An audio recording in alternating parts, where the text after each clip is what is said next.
Hamas is a Palestinian Islamic political organization. It was founded in 1987 during the First Intifada. This was a period of intense Palestinian uprising against Israeli occupation.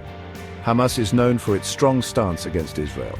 It has been designated as a terrorist organization by many countries, including the United States and the European Union. This designation stems from its history of violence and its stated goal of destroying Israel. However, Hamas also has a strong social service wing that operates in the Gaza Strip. This has earned them support among some Palestinians. Hamas's history is complex and intertwined with the Israeli-Palestinian conflict. Understanding this context is crucial to comprehending why some young people, particularly in the West, view them as a resistance movement. The group's origins lie in the Palestinian branch of the Muslim Brotherhood. This broader organization advocates for Islamic governance and social justice. Hamas emerged as a powerful force during the First Intifada, capitalizing on popular frustration with Israeli occupation and the perceived failures of secular Palestinian leadership. From the outset, Hamas employed armed resistance against Israel, carrying out attacks that targeted both military and civilian targets. This tactic, while effective in garnering attention and support from some quarters, also drew international condemnation and solidified its designation as a terrorist organization by many countries. Despite this label, Hamas gained political legitimacy among Palestinians. In 2006, it won a majority of seats in the Palestinian Legislative Council elections, further complicating the dynamics of the conflict. The group's control of Gaza, while providing essential services, has also led to accusations of authoritarianism and human rights abuses. This complex tapestry of resistance, social welfare, and political maneuvering forms the backdrop against which young generations grapple with the question of Hamas's legitimacy and its role in the seemingly intractable Israeli-Palestinian conflict. Hamas presents a compelling narrative of resistance against what it portrays as Israeli oppression. This narrative resonates with young people who are increasingly critical of Western foreign policy and sympathetic to struggles against colonialism and occupation. Growing up in a world saturated with information, these generations have access to diverse perspectives on the Israeli-Palestinian conflict, often encountering graphic images and first-hand accounts of Palestinian suffering online. Hamas skillfully leverages this digital landscape, disseminating its message through social media platforms and online forums. While these platforms often attempt to curb the spread of extremist content, Hamas has proven adept at circumventing restrictions. Furthermore, the group benefits from a broader ecosystem of pro-Palestinian activism online, where influencers and social media users amplify their narrative of resistance. This narrative often emphasizes the historical injustices faced by Palestinians, from displacement during the 1948 Arab-Israeli War to the ongoing expansion of Israeli settlements in the West Bank. By framing the conflict as a struggle against occupation and for self-determination, Hamas taps into a universal desire for freedom and justice, particularly among young people who may have grown disillusioned with their own government's foreign policy stances. The narrative of resistance becomes even more potent when juxtaposed with the harsh realities of life in Gaza.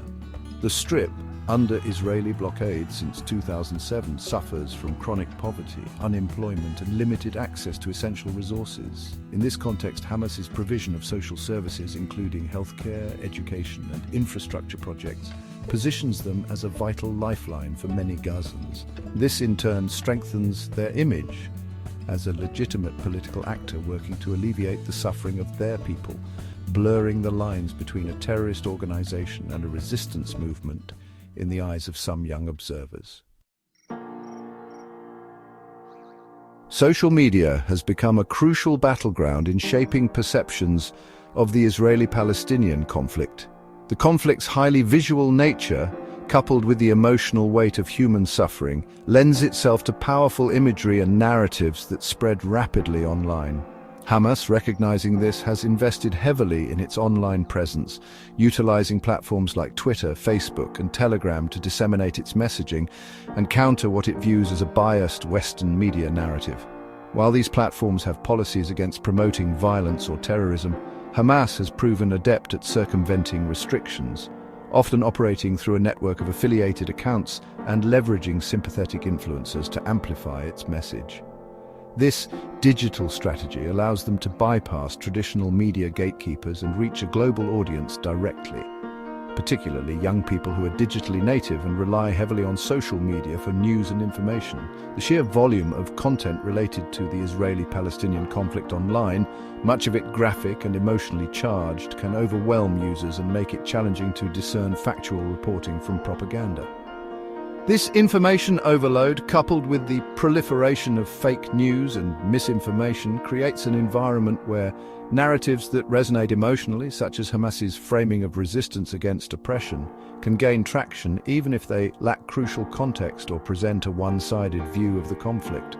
Moreover, social media algorithms, designed to prioritize engaging content, can inadvertently create echo chambers where users are primarily exposed to information that reinforces their existing beliefs. This can further entrench perceptions of Hamas as a legitimate resistance movement among those already inclined to sympathize with the Palestinian cause, while simultaneously fueling polarization and hindering nuanced understanding of the conflict's complexities. The ongoing humanitarian crisis in Gaza plays a significant role in shaping perceptions of Hamas. The Strip, densely populated and impoverished, has been under Israeli blockade for over a decade, severely restricting the movement of people and goods. This blockade, while justified by Israel on security grounds to prevent Hamas from importing weapons, has had a devastating impact on Gaza's economy and the daily lives of its residents. Chronic shortages of essential goods, limited access to healthcare, and widespread unemployment have created a sense of despair and frustration, particularly among young people who see their futures stifled by the ongoing conflict and lack of opportunities.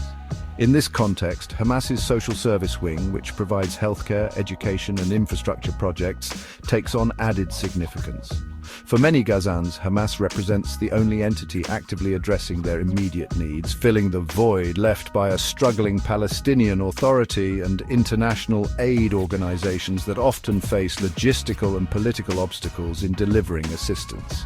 This role as a provider of essential services bolsters Hamas's legitimacy among the population, even as its military wing continues to engage in armed conflict with Israel. Furthermore, growing disillusionment with Western foreign policy, particularly among younger generations, contributes to a more sympathetic view of Hamas. Many young people, critical of what they perceive as biased media coverage and unconditional support for Israel by their governments, are drawn to narratives that challenge the dominant Western discourse. Hamas, with its anti-imperialist rhetoric and portrayal as a David fighting against a Goliath, taps into this sentiment, positioning itself as a symbol of resistance against Western hegemony. This disillusionment, coupled with the humanitarian crisis in Gaza, creates fertile ground for alternative narratives to take root, even if those narratives originate from organizations designated as terrorist groups by their own governments.